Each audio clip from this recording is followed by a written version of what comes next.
So I'm polyamorous. Is anyone else polyamorous? Non-monogamy? This is going to be relatable to some of you. So polyamory is messy as hell. It's also wonderful, but mostly it's messy as hell. And this is the story of... I'm just gonna give you the best elevator pitch version of it. This is a woman who broke up with me the day after I moved in with her. So, backstory. I'm gonna sit down. This is complicated.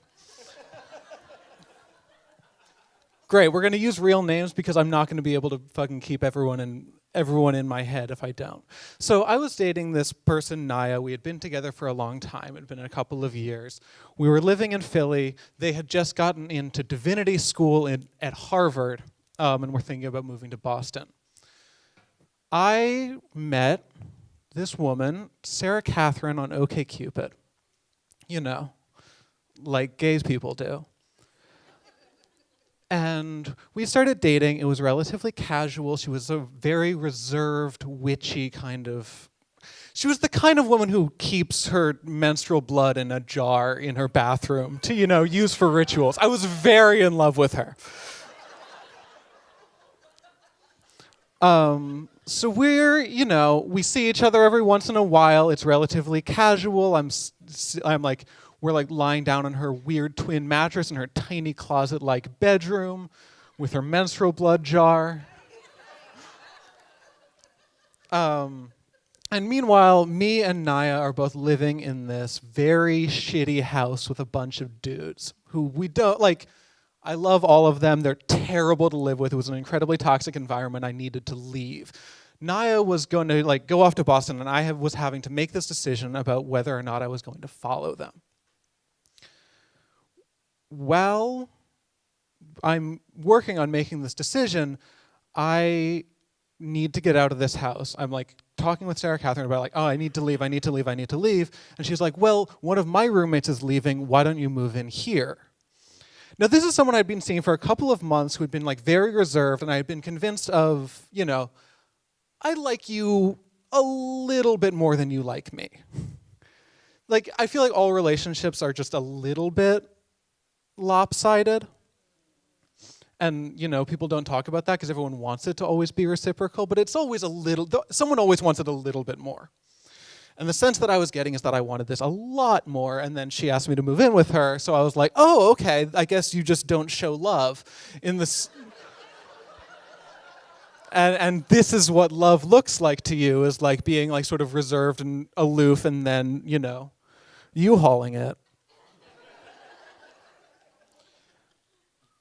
So we're talking, I say yes, I get set up as a subletter, I start packing up all my boxes. This is the plan. We found a subletter to take over my lease at the terrible house with all the dudes that I hate.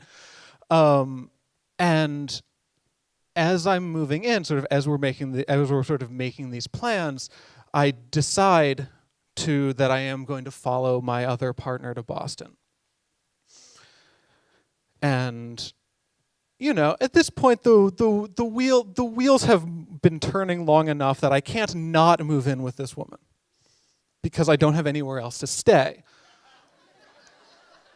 in Philadelphia, where I work and live for at least a couple more months. And over the course of this time, Sarah Catherine has been clearly thinking about me moving in with her as me choosing her over my other partner, which is not what's happening, but I think is what she wanted to be happening. So I start moving my stuff in. I end up in this room right below hers. We're not going to move into the same room because we have boundaries, and love is complicated or not existent. It's really hard to tell sometimes. We spend this really wonderful night, the first night together. It feels like everything's going well. We do, weird pagan ritual thing to bless the house and sanctify it and sort of welcome me into it. Menstrual blood was not involved in this one. I know, right? And the following morning, we wake up, we sit down at breakfast, and she is she talks to me and is like, hey, I don't think that our romantic relationship should go forward. I think that that part of our relationship is over and we should just be friends. My boxes were still unpacked in my new room.